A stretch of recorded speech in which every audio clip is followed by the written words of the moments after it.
answer questions you guys have for him. Everyone should still have access. Let me know if you have any issues with that. If anyone wants to start us off with the first question, floor is open.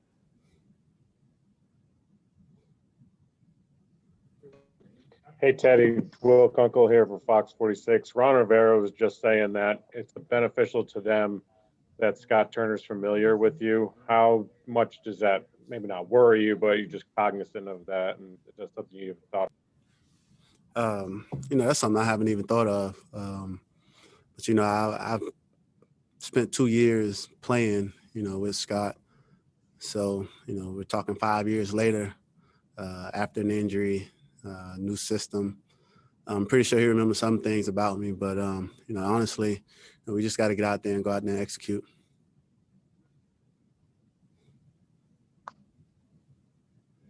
I don't see any hands raised, so if someone has a question. Teddy, I'll go again. How with it? I'll keep this train rolling. Has there been any extra talk in there about Ron this week from some of the guys that used to play with him? Does it feel like a different week for a lot of those guys at all? It's one of those deals where I think guys are doing a good job of just controlling, their emotions and, how they may feel towards Coach Rivera and going against him. Obviously, a lot of them are excited to see him, especially, myself as well. I've been following his story. I've played against him a couple times. So, we're aware, of the storylines that may be leading up to the game. But, at the end of the day, we got to go out there and play. Storylines and feelings don't really win football games. Speaking of storylines, he actually said that he thinks it's an awesome story that you're back as a starter in the NFL about 5 minutes ago. How cool is that for you to maybe hear? It sounds like you're a little bit of a fan or at least an admirer of what he's done. Yeah, it's cool to hear. I have nothing but respect for Coach Rivera. Like I said, I've had the opportunity to play against him my rookie year. And then when I was in New Orleans, we crossed paths after games, talked, different things. So it's pretty cool to hear him say something like that. Nothing but respect. My mom is a cancer survivor. Like I said, I've been following his story. So I'm a huge fan of his also. Let's go to Joe Person, followed by Sharon Thorsland. Hey, Teddy, good to see you. Wondered, you guys have had some not issues, but injuries at left tackle. How nice has it been that, at right tackle, you've had Taylor Moton pretty much every game, every snap? Yeah, it's been very nice having Timo. Timo is a guy, he's easily a favorite, around here just because the type of person he is off the field, but also the way he conducts himself. He's a guy who just comes to work every day. You may get 5 words out of him or you may get 100 words out of him. But he's a guy who just loves, the game of football, and you can tell when he's in the locker room, when he's on the football field, and it's been showing on Sundays. Wondered, too, have you stayed in touch with Scott Turner much? I haven't. I just saw him, I think last year when I was in New Orleans and we came here, and the time we played him in New Orleans and the different times that I played him, but I haven't really been in touch like that. Hey, Teddy, when you look at Washington's defense, I know they've got a lot of guys dinged up, particularly at linebacker, but also in the secondary. What do you see out of them on the back end? They're still getting it done. I mean, they're third in the league right now against the pass.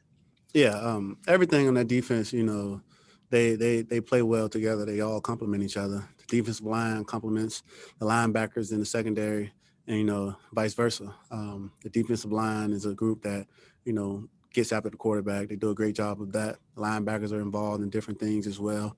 So that way on the back end, the guys, they play with confidence because they know they have a defensive line, who can get after the quarterback. And at the same time, they're good football players.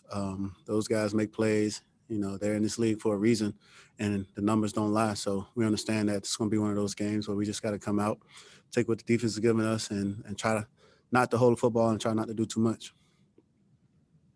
Let's go to Mike Solarte, followed by Jonathan Alexander.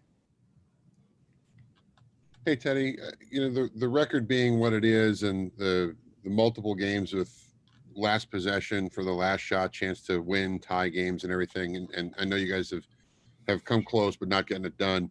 Do you allow yourself the moment of thinking, man, if we get one of these, just one of these before in the last two games, I know you don't want to have it come down to that, but if you get one of those opportunities and you close it out and you finish, how much of a lift do you think that would be, not just on the scoreboard and in the standings, but for the offensive group as a whole, that you guys were able to finally get over that hump? Yeah, it'll definitely be a huge lift. Something that we're aware of. Like we said, when you get that opportunity to take the last shot, you know, you want to make sure that the ball is in your hands and you want to deliver. And we haven't been able to deliver, you know, this year. So obviously we want an opportunity. Hopefully the games don't have to come down to it, but, you know, we want an opportunity to just, you know, get over that hump.